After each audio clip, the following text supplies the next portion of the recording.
Law जो है वो है 33.3। इनफैक्ट खेल हमारा इतना अद्भुत है कि सब खेल जो है दुनिया भर के उसमें रूल्स होते हैं, हमारे पास लॉज होते हैं। लॉ कानूनी काम करते हैं हम, और उसके अंदर 33.3 जो लॉ है, जो कैच बताता है कि सही है या गलत, तो उसमें बड़ा क्लियर डिस्टिंक्शन है कि जब से गेंद आपके हाथ में आती है तो आपका बॉल पे पूरा कंट्रोल होना चाहिए, आपके अपनी बॉडी पे पूरा कंट्रोल होना चाहिए। उसके बाद, और एट दैट इज, ये जो हाथ में बॉल आने के बाद और अपनी बॉडी पे पूरा नियंत्रण रखने तक गेंद जमीन पे टच नहीं करनी चाहिए। सिंपल है। उसके बाद आप क्या करते हैं इस बात से कोई फर्क नहीं पड़ता, so don't worry about it. और अब आपका हाथ जमीन पे टच हो सकता है, एक ये बात भी है कि हाथ आपका जमीन पे टच हो सकता है, लेकिन गेंद जमीन पे टच नहीं हो सकती, मतलब उल्टा नहीं हो सकता है।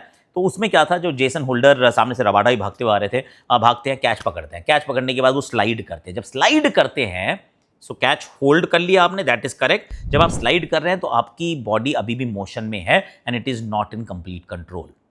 तो जब वो स्लाइड कर रहे थे, उनका हाथ जमीन से ऐसे करके रिगड़ा था, वो घिसड़ा था, घिसटा था कि बॉल लग गई थी जमीन पे।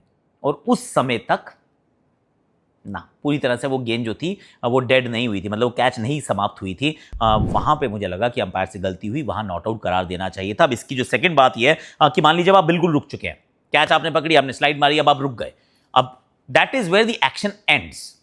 उसके बाद अगर आप खड़े होते हो, आपने बॉल जमीन पे रखी और उसके दम पे खड़े भी हो गए ना, तो भी आपको फर्क नहीं पड़ेगा, क्योंकि आपने कैच कंप्लीट कर लिया, body is in complete control. उसके बाद आप उठ रहे हैं।